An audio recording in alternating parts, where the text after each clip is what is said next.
함께 은혜 나누실 말씀은 고린도전서 2장 1절로 16절 말씀.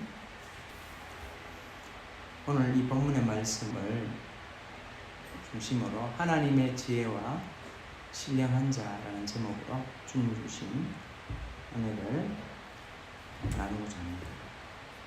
고린도전서는 급해진 배경을 아는 것이 오늘 이 본문을 이해하는데 도움이 될 줄로 생각이 됩니다.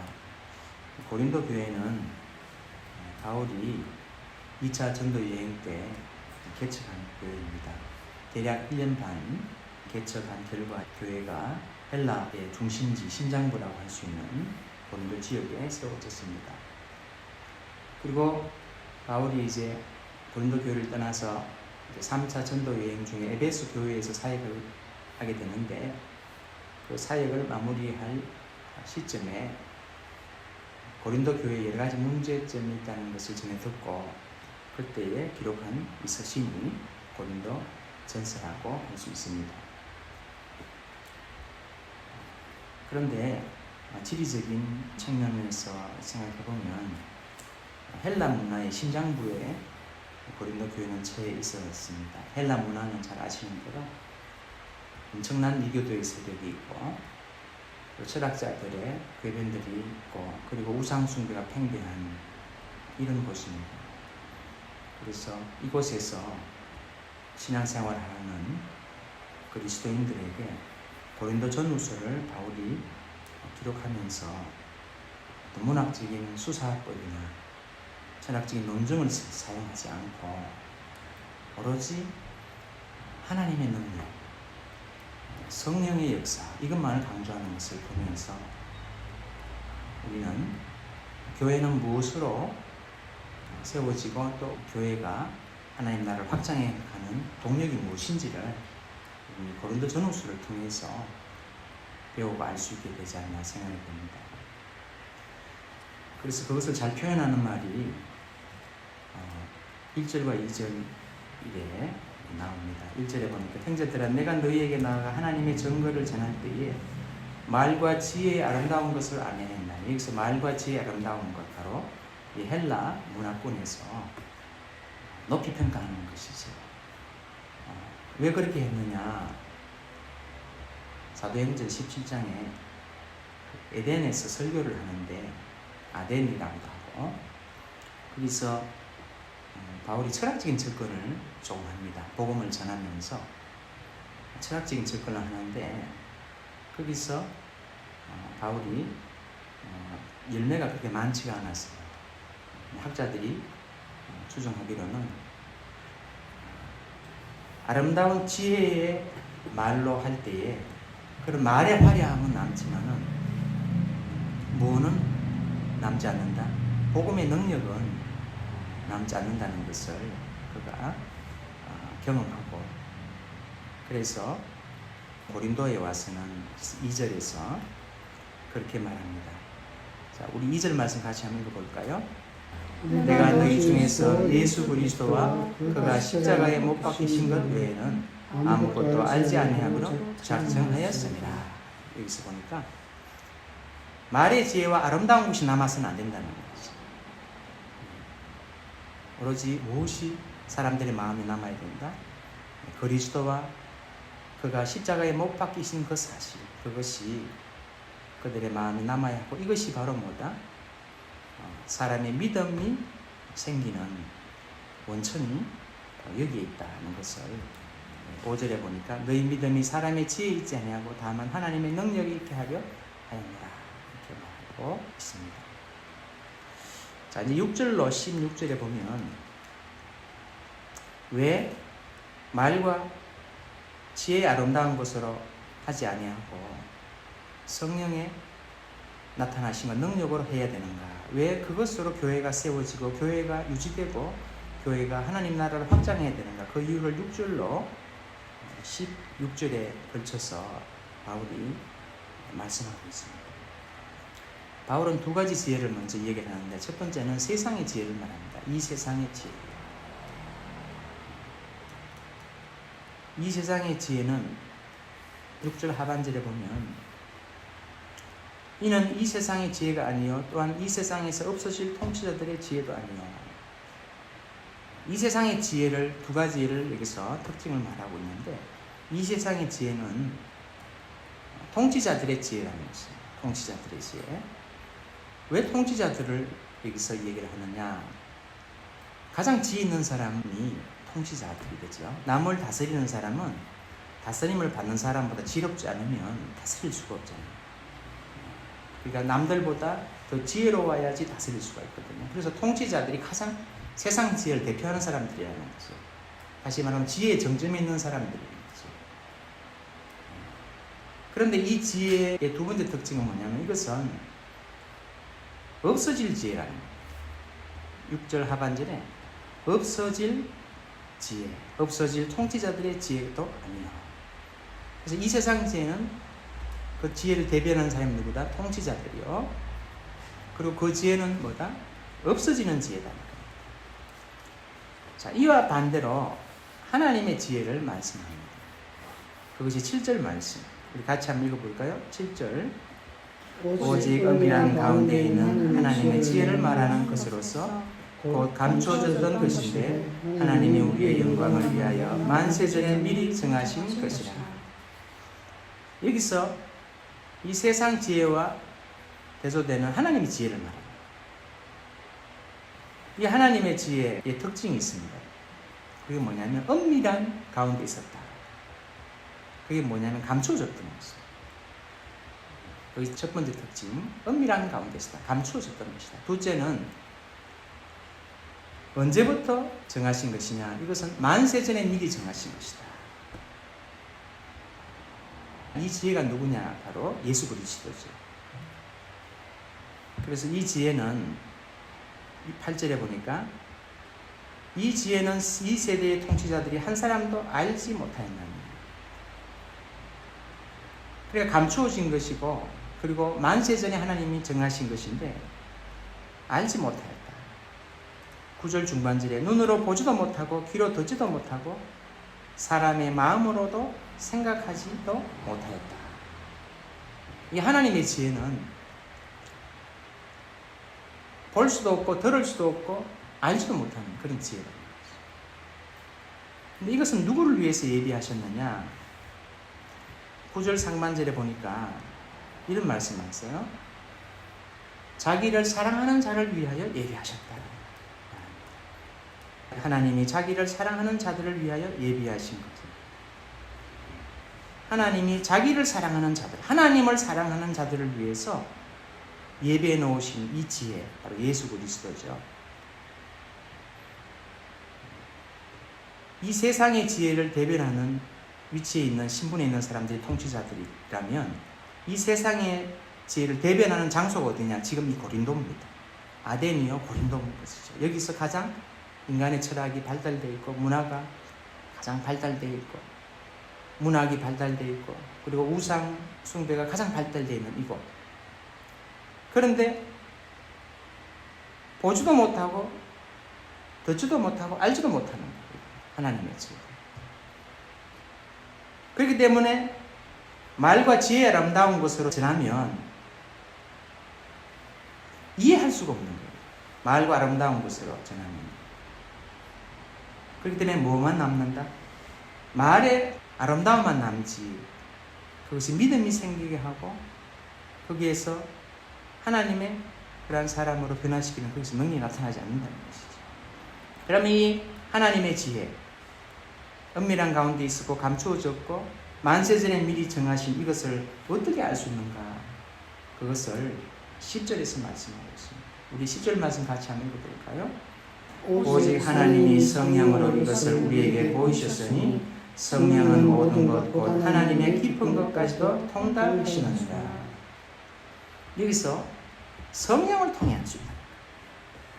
이거는 인간의 철학, 문화, 이성 이거로서 알 수 있는 게 아니랍니다.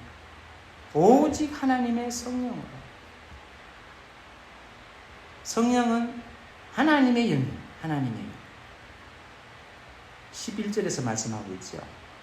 이와 같이 하나님의 일도 하나님의 영 외에는 아무도 알지 못합니다. 성령은 하나님의 영입니다. 여러분, 사람의 속사정은 누가 아느냐? 11절에 뭐라고 말합니까? 사람이 영이 한다는 거예요. 우리가 겉으로는 웃고 있는 것 같고 겉으로는 밝은 것 같은데 그 사람의 그 마음의 깊은 속사정, 그건 누가 아느냐? 사람이 영이 한다는 거예요. 하나님은 영을 지으셨잖아요.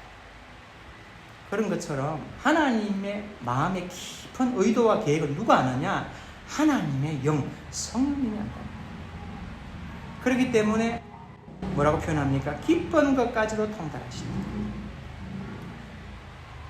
그렇기 때문에 이 성령을 받을 때에 은밀한 가운데 감추어졌던 것, 만세전에 미리 정하신 바로 예수 그리스도를 깨달을 수 있는 그 지혜를 우리에게 주신다는 거예요. 그 말씀을 12절에서 하고 있죠. 우리 12절 같이 한번 읽어볼까요? 12절. 우리가 세상의 영을 받지 아니하고 오직 하나님으로부터 온 영을 받았으니 이는 우리로 하여금 하나님께서 우리에게 은혜로 주신 것들을 알게 하려 하십니다. 바로 여기 끝에 12절 끝에 우리에게 은혜로 주신 것들, 이것이 바로 은밀한 가운데 감추어졌던 것이며 만세전에 미리 정하신 것이며 자기를 사랑하는 자들을 위해서 예비해 놓으신 것들입니다. 이것을 알게 해주시는데 이것이 헬라의 말의 지혜와 아름다운 것으로 안 된다는 거예요. 그렇게 하면은 그 말한 사람의 말은 남을지라도 십자가의 뭐는 남지 않는다. 능력이 나타나지 않는 거예요. 그것을 에덴에서 바울이 복음을 철학적으로 접근해서 전했는데 열매가 많이 없더라. 그래서 2절에서 뭐다? 그리스도와 그가 십자가에 못 박힌 후에는 아무것도 알지 아니하기로 작정하였습니다. 바울이 헬라 철학이나 문학에 대해서 지식이나 식견이 없어서 그러냐? 그렇지 않습니다. 사도행전 17장의 아덴 설교를 읽어보면 그 속에 얼마나 헬라 문학에 대한 식견이 얼마나 포함되어 있는지 모릅니다. 몰라서 그런 게 아니라는 거예요. 그것을 하면은 내 말은 남아도 무엇이다? 그리스도의 능력이 나타나지 않는다.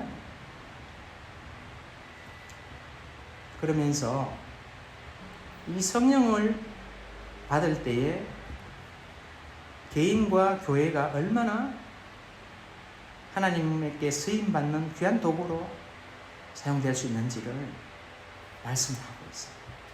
몇 가지를 살펴보도록 하겠습니다. 자, 첫 번째는 13절 우리가 이것을 말하거니와 사람의 지혜가 가르친 말로 아니하고 오직 성령께서 가르친 것으로 하니 영적인 일은 영적인 것으로 분별합니다. 여기서 키워드는 영적인 일입니다. 영적인 일이 뭐냐? 성령이 하시는 일을 말하는 거죠. 그럼 이것을 어떻게 분별하느냐? 영적으로 분별할 수밖에 없다는 거예요. 왜? 사람의 지혜와 지식으로는 이해할 수가 없는 거예요. 성령으로만 분별할 수 있는 거예요. 이 세상 지혜로는 알 수도 없고 오히려 어리석게 보이고 그렇기 때문에 결과적으로 그걸 받을 수가 없는 거예요. 그러니까 이 성령을 받지 않은 사람들, 성령의 임재가 없을 때는 14절에 육에 속한 사람으로 있는 거죠. 육에 속한 사람. 그래서 14절에서 이렇게 말씀합니다. 육에 속한 사람은 하나님의 성령의 일들을 받지 아니하나니 수용할 수가 없는 거예요. 이는 그것들이 그에게는 어리석게 보이며 또 그는 그것들을 알 수도 없나니 그러한 일은 영적으로 분별되기 때문이다. 그래서 영적인 일은 다시 말하면 뭐다? 성령이 하시는 일인데 성령이 하시는 일을 누가 분별할 수 있느냐? 성령을 받은 사람. 그 사람이 그것을 분별할 수 있다. 그리고 이 성령을 받지 못한 사람은 어디에 속한 사람? 육에 속한 사람. 영에 속한 사람이에요. 그리고 육에 속한 사람의 반대에 있는 사람은 누구냐? 바로 15절에 신령한 자예요. 15절 신령한 자는 모든 것을 판단하나 자기는 아무에게도 판단을 받지 아니하느니라. 자, 신령한 자 누굽니까? 성령에 충만한 자. 성령으로 충만한 자. 근데 모든 것을 판단한다. 이게 무슨 말이냐? 성령으로 충만하니까 성령께서 하시는 일들을 다 분별하는 거야. 성령님께서 이렇게 하시는구나. 성령님께서 이렇게 역사하시는구나. 그러니까 모든 것을 자기 안에 계시는 성령님으로 분별하는 거예요. 그게 개인의 역량과 이 세상의 지혜로 하는 게 아닌 거예요. 뭐 학교 공부로 나뉘어서 분별하는 게 아니고 자기 안에 계시는 그 성령님을 통해서 성령이 하시는 영적인 일을 분별하는 거예요. 그러니까 모든 것을 판단한다는 거예요. 그 다음에 성령이 충만할 때 또 어떤 일을 하느냐. 16절에 보니까 누가 주의 마음을 알아서 주를 가르치겠느냐. 그러나 우리가 그리스도의 마음을 가졌습니다. 그리스도의 마음은 누구만 알 수 있습니까? 성령님만 알 수 있죠. 왜냐하면 깊은 것까지 통달하시니까. 그러면 신령한 자는 그 그리스도의 영이 내 속에도 충만하기 때문에 어떻게 한다? 주님의 마음을 아는 거예요. 주님의 선하시고 기뻐하시고 온전한 뜻이 무엇인지를 자꾸 분별해내는 거예요. 그래서 그리스도의 마음을 아니까 13절에 뭐라고 말합니까? 우리가 이것을 말하거니와 사람의 지혜가 가르친 말로 아니하고 오직 성령께서 가르친 것으로 하니 남에게 뭘 할 수 있다? 주님을 가르쳐 주는 것이죠. 남에게 주님을 가르쳐 주는 것이죠. 다시 말하면 뭡니까? 제자를 삼으시는 거예요. 왜 그렇습니까? 그리스도의 마음을 가졌습니다. 그리고 성령은 진리입니다. 우리를 진리로 인도하시죠. 말씀을 깨닫게 하시죠. 그래서 신령한 자가 될 때, 성령 충만한 자가 될 때 그리스도의 마음을 알고 성령께서 가르치신 것으로 뭐한다? 자기도 남을 가르쳐서 제자 삼는다는 거예요. 근데 이 16절의 정확한 문맥은 이사야서 40장 13절 14절에서 바울이 인용한 말씀인데 여기서 주를 가르친다는 말은 주님을 가르친다는 거예요. 그러니까 남에게 주님을 가르치는 게 아니라 주님에게 무언가를 가르치는 거예요. 그런 문맥이지만 그러나 여기서는 그리스도의 마음을 알아서 성령께서 우리에게 가르쳐 주신 것으로 우리도 뭐한다? 제자 삼고 너희는 모든 족속으로 제자를 삼아 내가 분부한 모든 것을 가르쳐 지키게 하라. 근데 그것은 어떻게 가능하다? 신령한 자. 나에게 성령이 충만할 때 주님의 마음을 알고 진리의 성령께서 진리 가운데로 인도해 주시는 그 말씀을 깨닫고 그것을 가르칠 때에 예수님이 마태복음 28장에서 공부하신 제자 삼는 일들이 가능하신다는 것이죠. 그래서 이 모든 것들이 무엇으로 가능하느냐? 다 성령으로 가능하다. 하나님의 지혜를 성령을 통해서 우리에게 알게 해주시고 성령이 하시는 일을 분별하게 해주시고 그리고 주님의 마음을 알아서 성령의 진리의 영의 인도하심을 받아서 우리도 제자 삼는 일들을 가르치는 일들을 할 수 있다는 것이죠. 그 다음에 마지막으로 전도하는 일도 마찬가지입니다. 전도하는 일도 성령으로 해야 됩니다. 앞서 서두에서 말씀드린 것처럼 바울이 아덴에서 복음을 철학적인 접근으로 전해봤어요. 그런데 열매가 많지 않았어요. 그래서 뭐라고 말하느냐? 우리 2장 4절 같이 한번 읽어볼까요?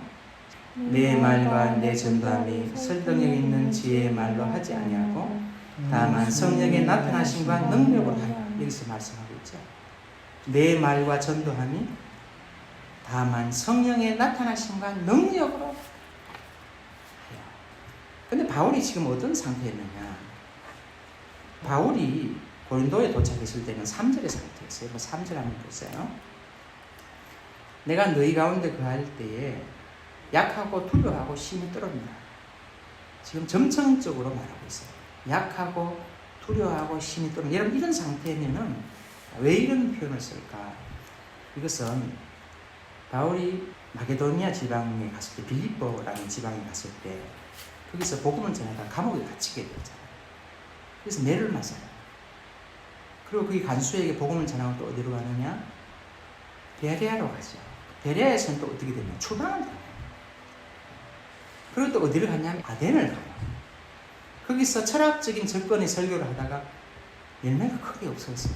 그 상태에서 어디로 왔느냐? 지금 마게도니아 빌립보에서부터 작은 열매들은 있었는데 큰 열매가 없는 거예요. 지금 감옥에 갇혔다가 추방당했다가 아덴에서 설교했는데 반응은 시원찮고, 그런데 고린도에 딱 온 거예요. 그러니까 이교도 세력의 심장부예요. 우상 숭배가 가장 팽배한 곳이에요. 철학자들, 궤변들이 너무나 강력한 곳이거든요. 근데 이곳에 딱 도착해보니까, 주변을 둘러보니까 너무 뭐하다? 강력한 곳이에요. 근데 지금 작은 성공을 계속하면서 이렇게 사역을 해야 힘이 생기는데 지금 힘이 다 빠졌어. 위축된 거야. 그래서 솔직히 말하면 돼요. 너희 가운데 있을 때 내가 약하고 두려워하고 힘이 떨었다. 그런데 어떻게 했습니까? 주님이 나타나셔서 바울에게 말씀하시죠. 두려워하지 말라. 여기에 내 백성이 많다. 그러면서 힘을 얻고 복음을 전하지. 그래서 교동도 교회가 세워지는 거예요. 세워지는데, 그러면서 자기가 전도는 뭐로 하는 게 아니다. 비록 고린도가 위치한 곳이 철학과 문학과 우상숭배의 중심지이지만 그 사람들을 대상으로 하고 있지만은 뭐다? 내가 전해야 될 말은 오직 예수 그리스도와 그가 십자가에 못 박히신 것밖에 없구나. 그리고 그것이 성령의 나타나심과 능력으로, 여기서 성령의 나타나심과 능력이라는 말을 하죠. 이것이 중요하다는 거예요. 능력은 이적이라고 할 수 있겠죠. 치유, 축사 뭐 이런 거. 빌립보 교회에서 귀신 들린 소녀를 축사를 해서 쫓아내주고, 그 다음에 치유해줬잖아요. 치유해주고 이런 것들. 그런 것이 능력이라면 성령의 나타나심, 이것은 복음을 전하는 그 복음 전도자의 삶 속에서 삶의 태도와 은행, 기도 생활에서 하나님 응답이 있고, 그래서 성령의 나타나심과 능력이 예수 그리스도의 복음을 전하는데 이것이 같이 있어야 합니다. 그럴 때에 뭘 할 수 있다? 열매를 맺을 수가 있다는 것입니다. 이제 마지막으로 이러한 성령의 역사들, 하나님의 지혜를 보여주시고 영적인 일, 성령이 하신 일을 분별하게 하시고 제자 삼는 일을 가능하게 하시고, 그 다음에 복음을 전하면서 열매를 맺는 전도까지 가능하게 하시는 분이 오롯이 누구다? 성령님이시죠. 그러니까 성령을 빼면 아무것도 할 수가 없어요. 자, 그런데 이런 일들을 다 감당하기 위해서는 뭐가 필요합니까? 성령 충만이 필요하죠. 그게 바로 누굽니까? 신령한 자. 신령한 자. 성령 충만이 필요한 거죠. 그래서 성령 충만이 뭐다? 충분 조건이다. 그리스도인의 주님을 향한 열심, 그리고 배움, 이런 것들도 참 중요합니다. 그것이 필요 조건이라면 성령 충만은 뭐다? 충분 조건이죠. 그래서 베드로가 3년 반을 예수님 따라다녔어요. 그러니까 배움도 필요 조건도 갖췄어요. 그리고 베드로가 얼마나 열심히 했습니까? 베드로가 예수님께 뭐라고 말씀드립니까?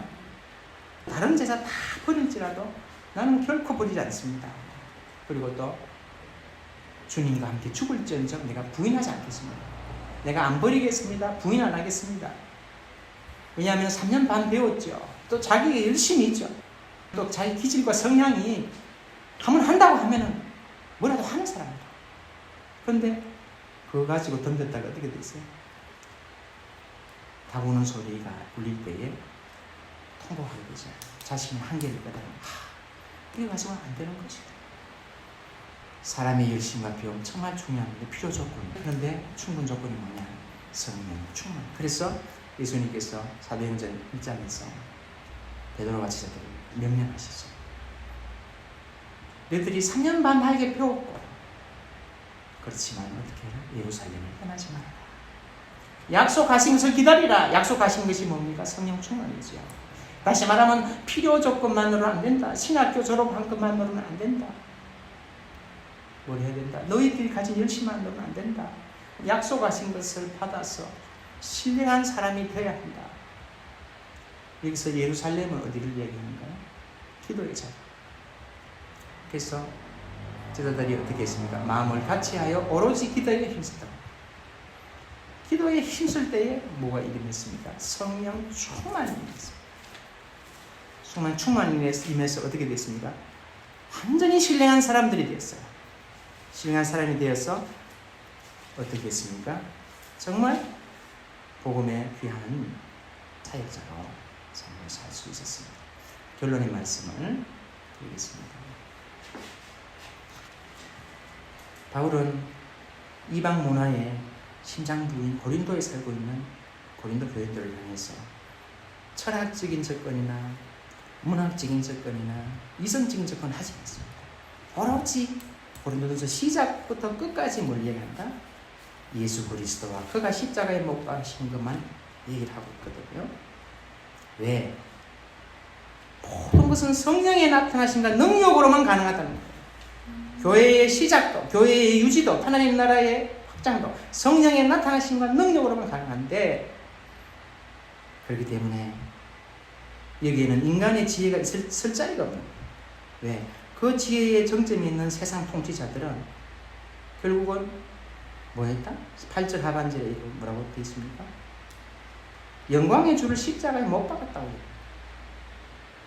세상 지혜로는 예수님을, 하나님의 지혜를 알아보는 게 아니라 십자가에 못 박아버리는 거예요. 그렇기 때문에 오로지 성령의 나타나심과 능력으로 해야 되는데, 그렇기 때문에 지금 6절에서 16절에 모든 이것들이 다 뭐다? 성령으로. 그래서 성령 충만을 사모. 성령 충만을 사모할 때 어떻게 된다고 했습니까? 성령이 하시는 일을 분별하게 되는 것이죠. 주님의 마음을 알게 되는 것이죠. 그리고 성령이 깨닫게 하신 것으로 가르쳐서 제자 삼을 수 있는 것이죠. 그리고 성령의 능력과 나타나심으로 전도하게 되는 것이죠. 그것이 결과가 뭡니까? 바로 사도행전이죠. 이 성령의 충만을 받을 때에 개인의 삶에, 그리고 교회가 어떤 삶이 시작됩니까? 신앙행전이 시작됩니다. 절대로 성령님 빼고 될 수가 없습니다. 신앙행전은 언제부터 시작됩니까? 성령님과 동행부터 시작돼요. 두 번째 결론의 말씀입니다. 성령 충만의 방법은 뭐냐? 오로지 기도에 힘씁니다. 기도면 다냐? 아니지요.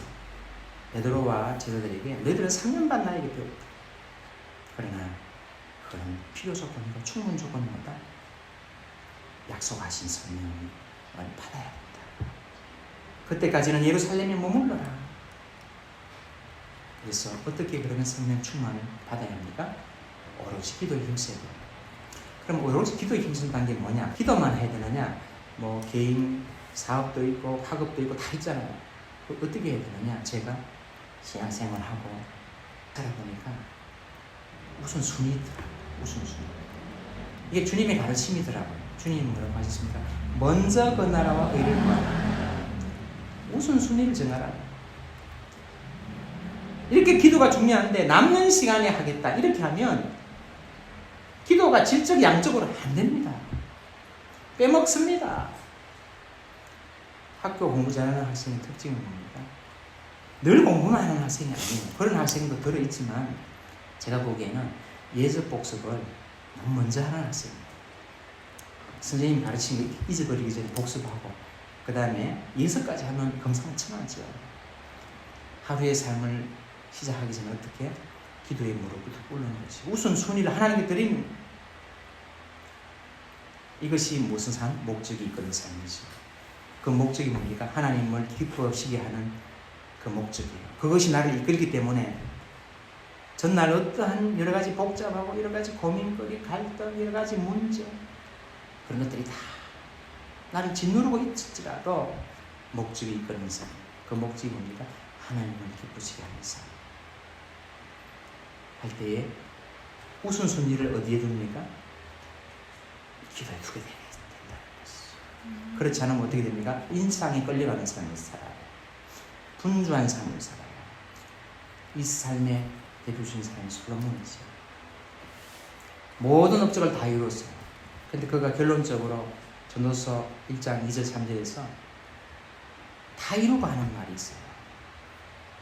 1장 2절에 5번 얘기하는 내용이 뭐냐면 헛되도다. 그 당시에는 몰랐어. 분주할 때는 몰랐어. 다 이루고 세상에 이렇게 다 이룬 사람이 얼마나 되겠습니까? 솔로몬 말고는 손가락에 뱃사람 꼽을 수 있겠죠. 그런데 돌아보니까 뭐가 그때였구나. 목적이 이끄는 삶이 아니었구나. 내가 하나님이 기뻐하시는 삶을 살아야지. 그 목적이 이끄는 삶이 나를 기도의 자리로 이끌어주고, 그럴 때에 먼저 웃음순이를 뜨고 하나님 앞에 기도할 때에 성령 충만 하실 때에 신령한 사람이 되고, 하나님의 지혜를 분별하고 성령님이 하시는, 나를 통해서 하시는 일, 그리고 내 주변의 사람들을 통해서 하시는 일을 분별하고, 그리고 주님의 마음을 알아서 제자를 삼고, 그리고 성령의 나타나심과 능력으로 뭐하고 전도하고, 그리고 내 인생의 신앙 행전이 기록이 되기 시작합니다. 그렇게 해서 할 때에 예수님이 뭐라고 하셨어요? 이 모든 것을 다하여 주리라. 하나님이 말씀하신 이 모든 것을 다하여 주리라. 그건 예수님의 약속이지요. 제가 마무리하겠습니다. 신앙생활의 핵심이 뭐냐? 성령 충만입니다.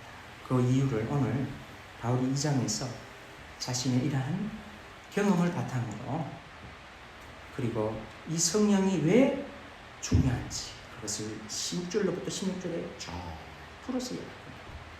근데 고린도 교회는 인간적인 지혜를 따라 생각하니까 이 문제가 자꾸 생깁니다.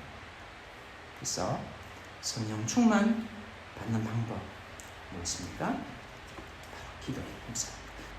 기도만 해라 아니죠. 먼저 해라. 그것이 뭐다? 목적이 이끌어집니다. 그 목적은 뭐다? 하나님이 기뻐하시는 삶. 그럴 때에 이 모든 것을 더해 주시는, 내가 이 땅에서 살아가는 동안 필요한 것, 내가 해야 될 것, 주님이 더해 주시는 것을 경험하면서 우리의 신앙 행전의 1장은 기록되기 시작할 것일 줄 믿습니다. 여러분과 제가 이 성령을 따라서 나아갈 때에 우리 신앙의, 우리의 삶의, 영육간의 삶의 신앙 행전이 주님 앞에 설 때까지 계속 기록되는 귀한 은혜를 주님께서 주실 수 있도록 우리 붙들어 주시고 이끌어 주시기를 간절히 기도합니다. 아멘. 아멘.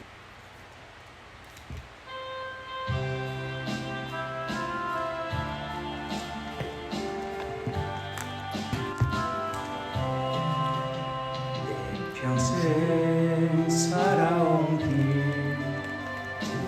돌아보니